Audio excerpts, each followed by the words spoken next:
When LeBron James described NFL team owners as having a slave mentality on Friday, it was his bluntest public swipe to date. Sure, James called President Donald Trump a bum last year, but that was just a tweet. Last week's comments, aired on James's HBO show The Shop, were sharp and unambiguous. James was referring to the NFL's new anthem policy, which required players to stand for the national anthem or earn their teams a fine. NFL Commissioner Roger Goodell announced the new protocol without consulting the NFL Players Association, which sparked furore among players, and thus the policy lasted just 2 months before being canned. The NBA, meanwhile, insisted its players follow a similar policy, yet it didn't receive close to the same criticism.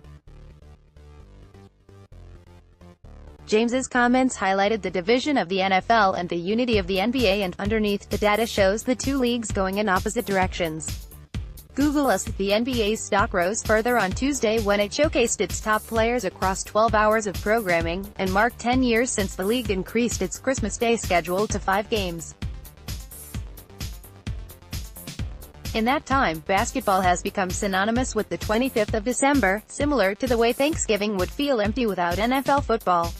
Still, the NFL's own domestic fan base is undeniable. Few other sports can lure in the realm of 100 million Americans to watch its crown jewel event, the Super Bowl, even if it is just for the highly anticipated halftime music performance and advertisements. With a goldmine at his feet, Goodell hasn't stood pat. His oversight of the league's growth overseas has been an unmitigated success, as annual regular season games have consistently sold out Wembley Stadium since 2007. But even with its new international audiences, the NFL lags far behind the global reach of the NBA, whose footprint in the world's most populous countries is unmatched. Google World. The differences between the two sports aren't as contentious in other countries as they are in America, and may boil down to accessibility. Basketball can be, and often is, played individually with just a ball and a basket. Football, on the other hand, requires expensive protective equipment. This is why, at its rawest level, the NBA has decades of globalism behind it that the NFL doesn't. And the NBA has received a lot of help in its global mission. The Naismith Memorial Basketball Hall of Fame, for example, has inducted international pillars of the game over multiple generations, such as Nigerian Hakeem Olajuwon, who won back-to-back NBA titles in 1994 and 1995, the Chinese 7 feet 6 inches Yao Ming, who burst into the league in 2002, and German Dirk Nowitzki, who, currently in his 21st season for the Dallas Mavericks, is a surefire future Hall of Famer. Then there's the Olympics, where basketball has been included on every occasion since 1936. Perhaps the most iconic moment for the sport took place at the 1992 Games in Barcelona. After the IOC lifted all restrictions on professional athletes participating, the U.S. men's basketball team, also known as the Dream Team, won gold behind the likes of Michael Jordan, Magic Johnson and Larry Bird. American football, meanwhile, hasn't featured at the Olympics since its cameo in 1932. The influence of the 1992 Games is still felt today. Basketball is treated like a second religion in Lithuania and many other countries, and is why the likes of Cameroonian Joel Embiid, Serbian Nikola Jokic, Australia's Ben Simmons and Greek MVP candidate Giannis Antetokounmpo are among the game's best young stars, and represent a future the NFL simply doesn't have.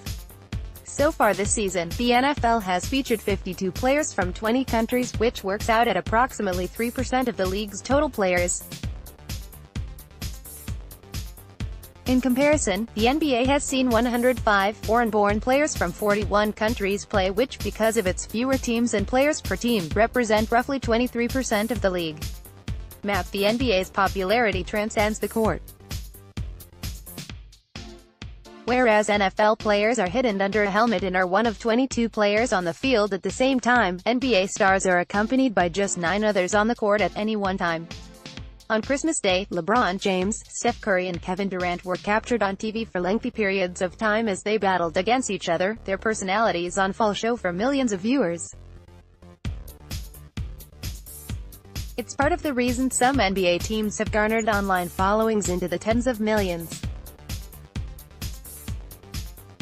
Taking into account followers from Instagram, Facebook and Twitter, NBA teams dominate the NFL's social. The future will certainly worry the NFL. Whether it's the controversy of the national anthem, the league's lax stance on domestic violence, or its longtime denial of the link between football and brain damage, there's no question the NFL's reputation has been impaired. A Gallup poll last year found that pro football's popularity had decreased among every major demographic, most notably white men, its largest subgroup. Slopes. With all that said, the NFL still dominates the TV ratings battle in America. Rule changes protecting offensive players have led to a scoring explosion across the league, and games such as the LA Rams' 54-51 win over the Kansas City Chiefs will have done wonders to draw fans back in. In Week 14 of the NFL regular season, for example, 25 meters people watched the Dallas Cowboys defeat the reigning Super Bowl champion Philadelphia Eagles. In comparison, the 2018 NBA Finals between the Cleveland Cavaliers and Golden State Warriors averaged less than 18 meters viewers. After a two-year decline in TV ratings, the NFL appears to have steadied the ship and audiences are up this season. But as the NBA's reach and popularity continue to catch up, there will be plenty of more storms to weather for the NFL.